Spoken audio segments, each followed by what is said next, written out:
30 avril 2024. Série d'enseignements faite par Babani Baba, frère Bolaji Ademola Samuel. Alléluia, Alléluia, Alléluia. Nous remercions Dieu encore pour cette opportunité qu'il nous a donnée. Et nous sommes ici ensemble pour pouvoir apprendre. Ma prière est que Dieu soit avec nous. Par rapport à cette note, je souhaite les bienvenus à tout le monde. Quel que soit là où vous êtes sur cette planète Terre. Bonjour, bonsoir, bonne soirée. À vous qui vous appliquez à venir. Nous nous excusons pour notre retard. Parce qu'il y a eu des circonstances imprévues et des problèmes techniques imprévus. Maintenant, nous avons résolu tout cela. Et nous sommes disponibles. Nous rendons grâce à Dieu. Maintenant, permettez-nous de prier. Après, récitons notre Père. Alléluia, Alléluia, Alléluia, Alléluia, Alléluia, Alléluia, Alléluia. Une fois encore, je souhaite les bienvenus à tout le monde. À cette série d'enseignements bibliques sur la plateforme True Word in Season. Nous sommes déjà en retard, par conséquent, nous conseillerons de faire un récapitulatif sur les choses qu'on avait dit dans le passé. Nous avons pris le livre de Genèse, nous avons évolué dès le commencement. Nous avons commencé de la création jusqu'au jour de Noé. Peut-être ça serait notre voyage d'aujourd'hui. Mais l'enseignement au complet serait la semaine prochaine. Allons dans le livre de Genèse, chapitre 5. Noé a dit quelque chose. Lisons du verset 28. Lémec, âgé de 122 ans, engendra un fils. Il lui donna le nom de Noé, en disant, « Celui-ci nous consolera de nos fatigues et du travail pénible de nos mains, provenant de cette terre que l'Éternel a maudite. » Noé, le consolateur, il va nous soulager de nos fatigues et du travail pénible de nos mains, provenant de la terre que l'Éternel a maudit. Et là, on l'a connecté en même temps au commencement de la terre. De Noé, il y a eu connexion avec lui jusqu'au commencement. Il y avait malédiction dans le jardin. Maintenant ici, c'est Noé qui doit amener le confort. C'est lui qui doit amener le confort par rapport à nos fatigues, également aux travaux pénibles de nos mains. Et son nom c'est Noé. On continue la lecture, le verset 30. Lémec vécut après la naissance de Noé 595 ans et il engendra des fils et des filles. Tous les jours de Lémec furent de 777 ans, puis il mourut. Noé, âgé de 500 ans, engendra Sem, Cham et Japheth. Donc aujourd'hui, nous allons voir le voyage de Noé. Bien, en regardant là où on était arrêté la fois passée. Nous pouvons voir ça dans les chapitres 5, 6, 7 du livre de Genèse. Noé est un homme comme nous, mais un homme avec le témoignage de Dieu, avec le témoignage du Seigneur. Les jours de Noé, la Bible nous a relaté dans Genèse 6. Genèse 6. Lorsque les hommes eurent commencé à se multiplier sur la surface de la terre, et que des filles leur furent nées, les fils de Dieu virent que les filles des hommes étaient belles, et ils en prirent pour femmes parmi toutes celles qu'ils choisirent. On a dit les enfants, les fils de Dieu. Là, j'avais déjà expliqué que certaines personnes disent que les fils de Dieu, ça fait les anges. Ça, ce qu'il dit, c'est une présentation, mais ce n'est pas ce que les Écritures disent. Et ce n'est jamais biblique. Toutes ces choses, vous lisez ça dans les autres livres. Mais moi, au début, j'avais dit que sur cette plateforme, on va parler uniquement de la Bible. Le livre dont nous allons utiliser ici, c'est la Bible. Et nous allons nous conformer uniquement à ce que la Bible a dit. Tout autre livre, non. Vous n'avez pas encore bien étudié la Bible et vous voulez regarder encore d'autres livres. Que ces livres, ça vienne des docteurs, des psychiatres. Nous n'avons pas encore fini le seul livre qui est dans notre main. Et nous cherchons encore d'autres livres. Les fils de Dieu, la Bible nous a expliqué cela. La Bible a divisé la race humaine en deux. Au commencement, Dieu a pris Adam. J'ai déjà parlé de ça sur cette plateforme. Que Adam a été pris parmi le mâle et la femelle. Les créatures mâles et femelles sont adamiques, sont de l'humanité, ont la nature de l'homme.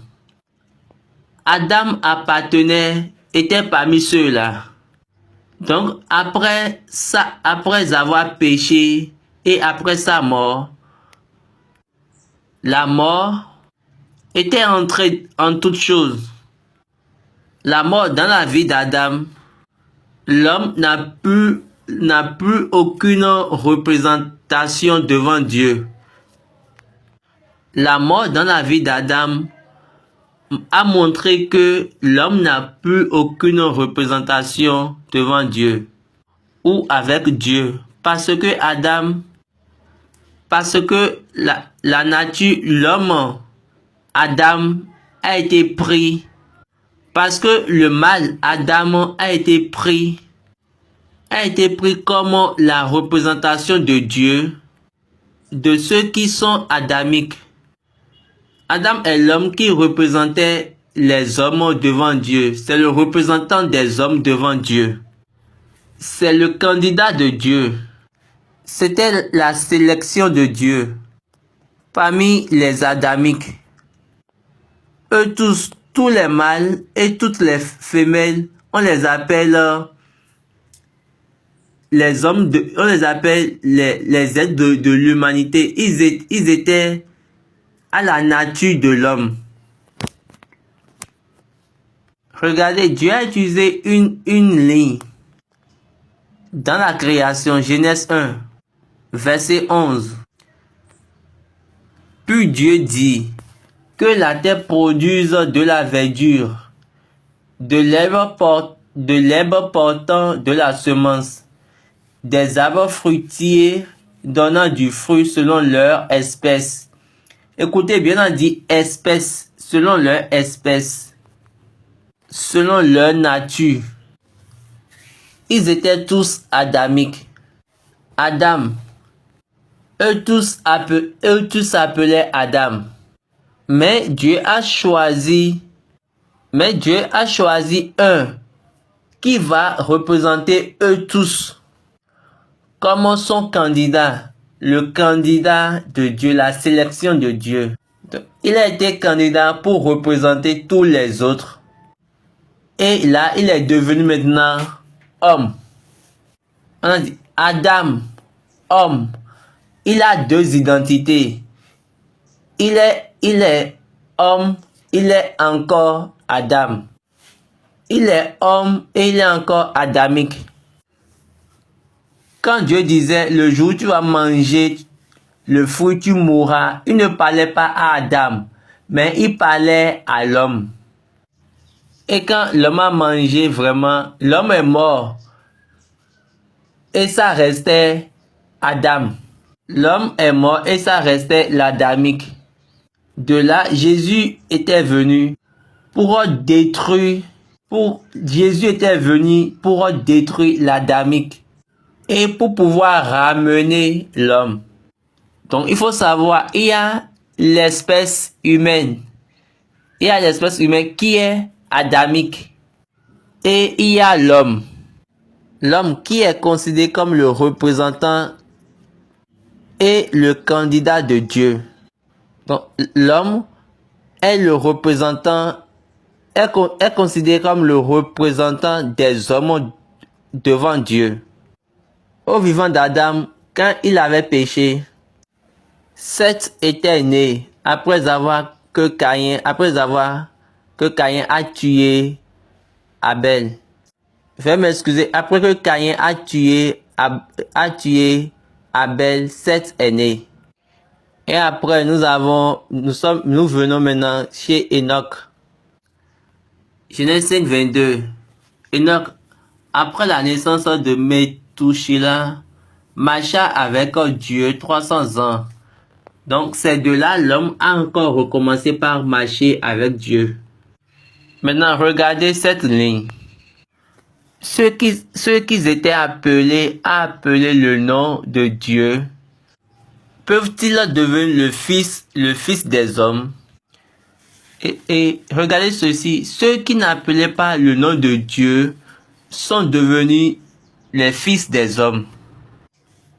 Là, il y a les fils des hommes et les fils de Dieu. Parce que la généalogie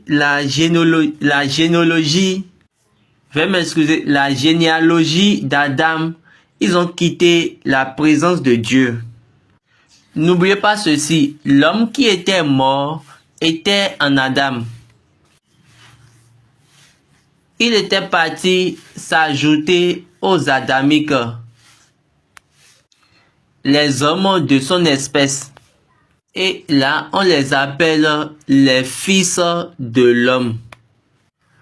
Maintenant, quand on prend la généalogie d'Adam, Dieu les appelle les fils de Dieu.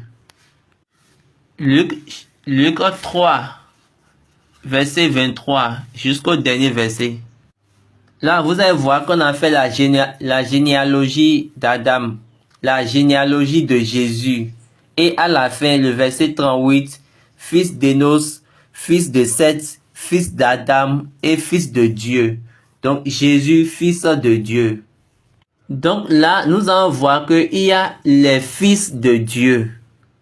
Qu'il existe des fils de Dieu. Et également, il y a encore les fils des hommes. Maintenant, je me demande où se trouve la contradiction. Où est la confusion dans toutes ces choses? Laissez la Bible répondre aux questions de la Bible. N'allez pas chercher ailleurs. Ne prenez pas d'autres livres pour répondre aux questions de la Bible. Maintenant, si vous avez d'autres livres qui sont supérieurs à la Bible, laissez alors la Bible. Sur cette plateforme, nous allons uniquement étudier la Bible. Uniquement la Bible seule. Tout enseignant qui va enseigner et ça ne serait pas en accord avec la Bible, ce qu'on a dit dans la Bible, là, il est venu d'où et il va où? Et ces enseignants vous disent, nous avons des mystères et ces mystères ne viennent pas de la Bible. Et ça ne suit pas la logique de la Bible. Je pense que nous avons besoin de vérifier. Ça, c'est de mon côté. Revenons dans Genèse 6. Les fils de Dieu et les filles des hommes. Ils se sont mis ensemble. C'est ce que j'aime chez Dieu, ça. Quand Dieu a dit, Le verset 3. Alors l'Éternel dit, mon esprit ne restera pas à toujours dans l'homme, car l'homme n'est que chair, et ses jours seront de 120 ans. Est-ce que vous regardez bien Dieu? L'homme est aussi chair. On a bien dit, car l'homme n'est que chair. Ce qui signifie que il n'y a plus l'esprit dans les fils de Dieu. Il y a la cession parce que l'homme en eux était mort. Les fils de Dieu, ils ne recherchent plus l'esprit de Dieu. Il y a des raisonnements dans votre mentalité. Il y a des arguments dans vos cerveaux. Il y a la contradiction dans les idées. On dit telle chose, mais ta mentalité ne peut pas garder. Continuons, car l'homme n'est que chair. Dans la version anglaise, on a dit aussi. Donc aussi, Papa disait que c'est une comparaison. Quand on dit aussi, c'est une comparaison. On sait que les fils des hommes sont chairs. Maintenant, donc, là, Dieu veut nous faire savoir que les fils de Dieu aussi sont chers. Donc, ce que le verset aussi dit là, il parle aussi du mariage. Mais les fils de Dieu, ils ont choisi eux-mêmes. Les fils de Dieu, ils ont choisi des femmes selon leur propre choix. Comme Dieu sait que son esprit ne durera pas toujours dans les hommes, il a dit maintenant, il va réduire leur vie. Le mariage était un facteur pour réduire les années de vie. Ça vient de la Bible. Ils ont fait leur choix. Et là, ils n'auront plus la longévité. Dieu a réduit la durée de leur vie de 900 ans à 120. Le verset 4. Les géants étaient sur la terre en ce temps-là, après que les fils de Dieu furent venus vers les filles des hommes, et qu'elles leur eurent donné des enfants. Ce sont ces héros qui furent fameux dans l'Antiquité. Les enfants nés maintenant sont devenus des héros. Pourquoi ils ne vont pas devenir des héros? Pourquoi ils ne seront-ils pas des héros? Quand le gène de Dieu entre maintenant dans le gène des hommes. Ils n'ont pas dit les anges. Ne mettez pas de la confusion dans la Bible. Ces enfants ne sont pas uniquement géants, mais ils sont devenus des renommés sur la terre. Ils étaient intellectuellement géants. Ils étaient des hommes renommés. Ils étaient des hommes célébrés, les célèbres. Est-ce que vous voyez? Les enfants nés de ces deux mélanges sont devenus maintenant des célèbres. Le gène de Dieu a été transféré dans le gène des hommes. Et là, ils sont devenus maintenant, les enfants sont devenus des célèbres. Après ce mélange, Dieu a vu maintenant la méchanceté de l'homme. C'est pourquoi Dieu a dit aux enfants d'Israël, quand vous serez dans le pays, lisons Deutéronome 7 à partir du verset 1. Lorsque l'Éternel ton Dieu t'aura fait entrer dans le pays dont tu vas prendre possession, et qui chassera devant toi. Le verset 3. Tu ne contracteras point de mariage avec ces peuples. Tu ne donneras point tes filles à leurs fils, ni tu ne prendras point leurs filles pour tes fils. Pourquoi Dieu a dit cela? Lisons le verset 4. Car ils détournaient de moi tes fils, qui servaient d'autres dieux, et la colère de l'Éternel s'enflammerait contre vous. Ça, c'est le code des ténèbres, le code de la cruauté, de la malice. Pour résoudre ce problème, Quand les fils de Dieu et les filles des hommes se sont mis ensemble, le résultat que ça a donné de la méchanceté. Et Dieu a vu ça. Dieu a vu la corruption. Donc c'est pourquoi vous allez voir que Dieu a dit, il faut pas se marier avec les filles des hommes.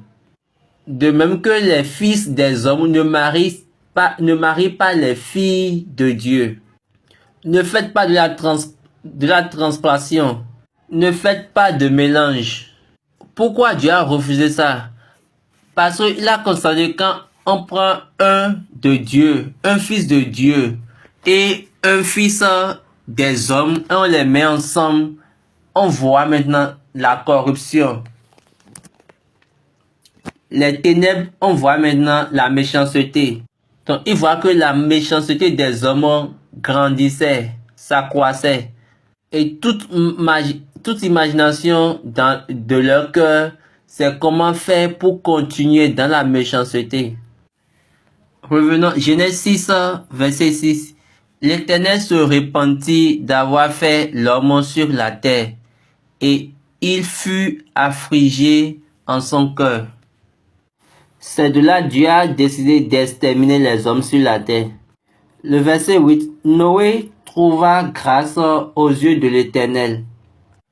Noé, je l'appelle Monsieur le consolateur de la terre. Noé, le confort de la terre, a trouvé grâce aux yeux de l'Éternel. Donc, il était identifié avec l'habilité de Dieu. Dieu pouvait voir Noé qui était en train de travailler dans la voie de Dieu. Et de là, Dieu a dit, voici la postérité de Noé. Noé était un homme juste et intègre dans son temps. Noé marchait avec Dieu. Donc on a dit juste, intègre et marchait avec Dieu. Il était donné pour le confort. Donc, un homme juste, parfait, qui marche avec Dieu. Donc, l'homme qui travaille avec Dieu, cet homme doit être juste et parfait. Être juste et parfait pour travailler avec Dieu. Si au temps de Noé, Dieu parle d'homme juste et parfait, et aujourd'hui, dans le christianisme, on confesse que on confesse l'imparfait. On reconnaît qu'on ne peut pas être imparfait. Excusez, on reconnaît qu'on ne peut pas être parfait. Si nous regardons le temps de Noé, on avait dit que tout le monde était... Il y avait la méchanceté partout. Mais pourtant, Noé était juste et parfait. Les hommes au temps de Noé n'ont jamais connu Jésus-Christ. Donc, ils étaient pires. Mais pourtant, Noé était juste et parfait. Mais aujourd'hui, les chrétiens disent facilement, je ne suis pas parfait, je ne suis pas parfait. J'ai dit que je ne suis pas parfait. Moi, je ne dis pas que je suis parfait, mais regardez ce que la Bible nous a dit. La Bible a dit, premièrement, Noé est juste. Noé était parfait, intègre. Être parfait, ça veut dire qu'il n'a pas offensé la parole. Il dit ce qu'il doit faire. Il dit ce qu'il entend de Dieu. Et il fait ce que la voix de Dieu lui dit. Si tu ne veux pas offenser Dieu, c'est que ce que tu entends de Dieu, tu dois le faire. Tu te mets disponible à le faire. L'instruction qu'il t'a donnée, tu te rends disponible pour le faire. Pour parfaire cette instruction qu'il t'a donnée, tu dois reproduire cette instruction. Noé était un homme comme cela. Il a marché avec Dieu. Le verset 11. La terre était corrompue devant Dieu. La terre était pleine de violence. Dieu regarda la terre et voici, elle était corrompue, car toute chair avait corrompu sa voix sur la terre. Le verset 14. Fais-toi une hache de bois de goffer. Là, Dieu a donné une instruction à Noé par rapport à l'âge. Fais une hache. Là, c'est une instruction. Dieu l'a donné une instruction. Après, Dieu l'a demandé de mettre dans l'âche tout ce qu'il a créé. Le verset 22, c'est ce que fit Noé. Il exécuta tout ce que Dieu lui avait ordonné. Regardez ce que la Bible a dit pour pouvoir montrer la perfection de Noé. Pour pouvoir montrer que Noé était parfait. Il a fait selon ce que Dieu l'a recommandé. Et de là, il est devenu intègre, homme parfait, un homme parfait. Dieu l'a justifié maintenant dans le chapitre 7, verset 1. L'Éternel dit à Noé, entre dans l'arche, toi et toute ta maison, car je t'ai vu juste devant moi parmi cette génération. Et de là, Dieu l'a encore donné une autre instruction, un autre ordre. Maintenant, mets ces espèces dans l'arche. Mets ces trucs-là dans l'arche. Tes femmes, tes enfants, les animaux, tout, mets-les dans l'arche. De là aussi, le verset 5, Noé exécuta tout ce que l'Éternel lui avait ordonné. Il fait ce que Dieu lui dit. Toi-même, vérifie toi-même si tu veux te montrer que tu es parfait. Combien d'instructions de Dieu tu suis? Est-ce qu'il y a encore en toi l'Esprit de Dieu? Est-ce que tu recherches encore en toi l'Esprit de Dieu? Parce que Dieu a dit, mon esprit ne restera pas toujours dans l'homme. Si tu ne peux pas faire ce que Dieu a dit, et tu as besoin de la grâce de Dieu, l'habilité de Dieu doit te conformer à son esprit. Et de là, tu peux faire selon ce que Dieu t'a dit. De là, tu ne peux plus vivre sous conflit. Noé était parfait. Est-ce que toi, tu peux te dire que tu es parfait? Dans ce voyage, est-ce que tu peux être parfait? Est-ce que tu peux faire ce que Dieu t'a dit? Parce que tu dois faire ce que Dieu t'a dit. Mais tu fais les choses par ta mentalité, par toi-même. Si tu te demandes, si tu te vérifies et tu te vois que tu fais selon ce que Dieu t'a dit, et tu es sûr que tu fais ce que Dieu t'a dit de dire, sois en joie. Réjouis-toi, car devant Dieu, tu es un homme parfait. Et il y a d'autres personnes qui disent, comment faire pour être parfait? Ou comment peut-on être parfait? Là, tu es en train de juger toi-même. Devant Dieu, tu es imparfait. C'était la grâce de Dieu, l'habilité de Dieu. C'était la grâce de Dieu, la capacité de Dieu qui a donné à Noé cette recommandation. Il a trouvé grâce.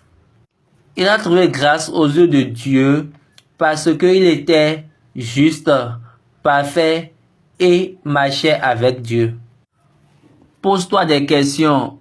Moi-même, je vais vérifier moi-même. Quand tu fais ce que Dieu te dit, par son commandement, il va accomplir son travail.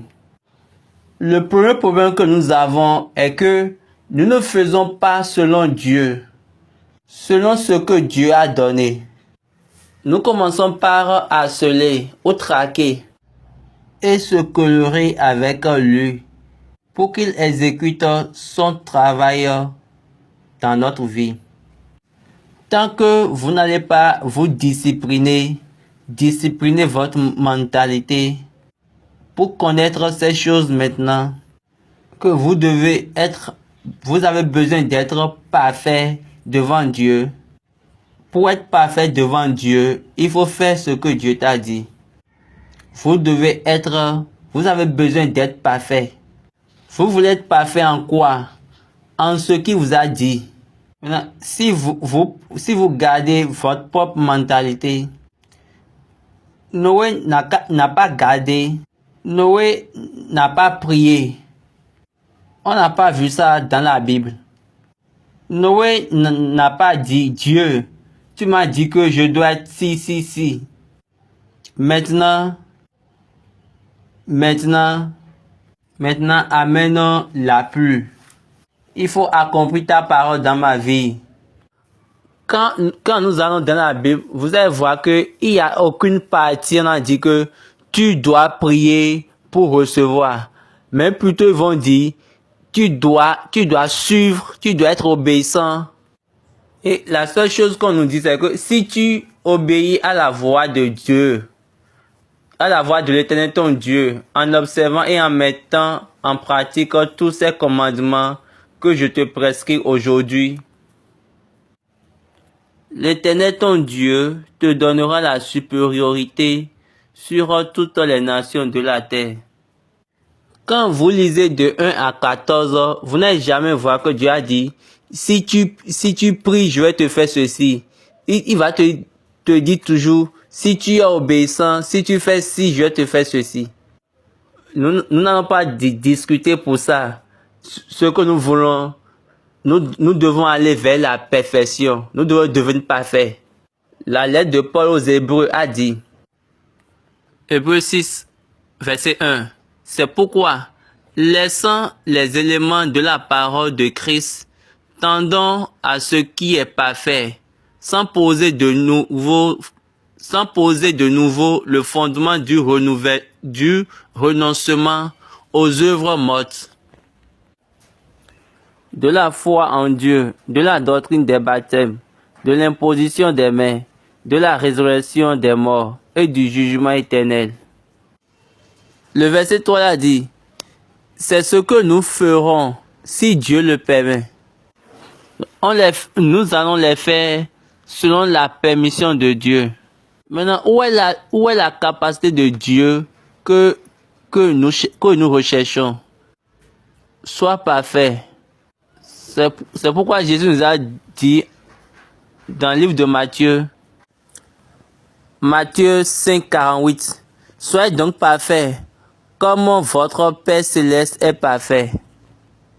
Vous savez, là on voit encore le plus grand problème. Maintenant, il nous a dit d'être parfait. Maintenant, qu'est-ce que nous faisons? Et toi, tu fais quelque chose contraire à la perfection. Tu te trompes toi-même. Ce n'est pas Dieu que tu vas tromper, c'est démon que tu vas tromper. Quand Noé a fait ces choses, la pluie est venue.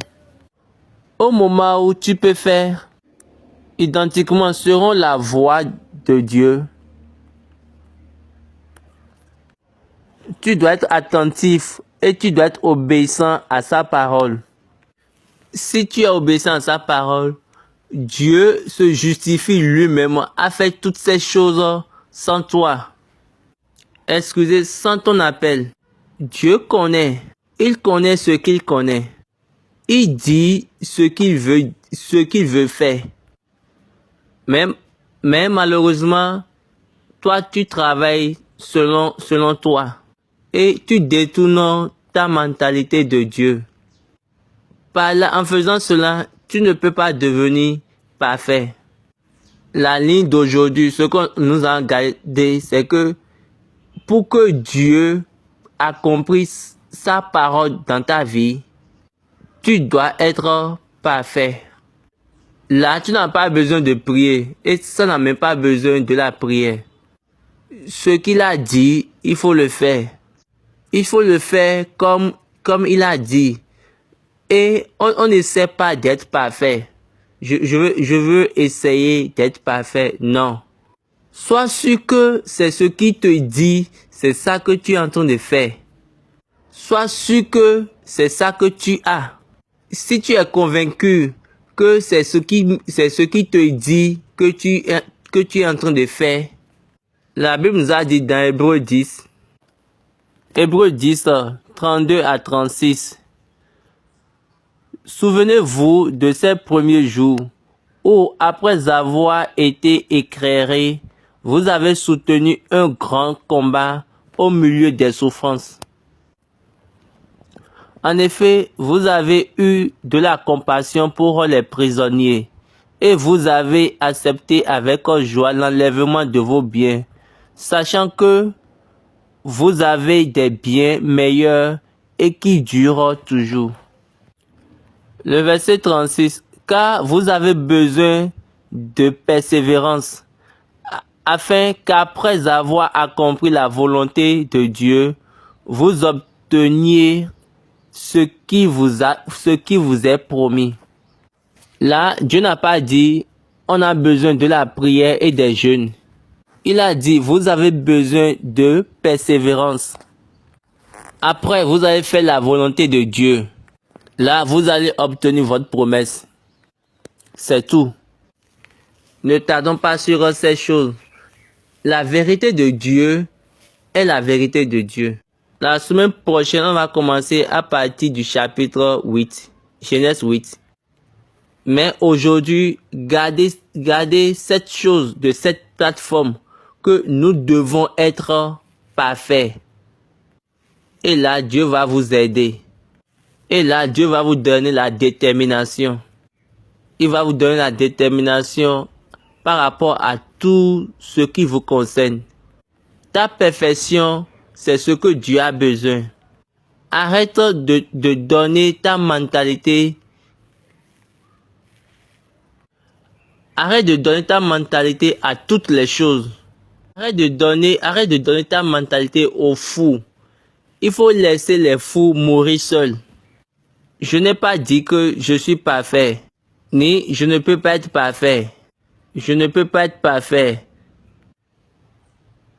Quand tu dis cela, ça dit quoi? Ça montre que tu désobéis. Ça montre que tu es désobéissant. Et tu continues dans la désobéissance. Isaïe chapitre 1. Le verset 18. Venez et plaidons, dit l'Éternel. Si vos péchés sont comme le cramoisi, ils deviendront blancs comme la neige. S'ils sont rouges comme la pourpre, ils deviendront comme la laine.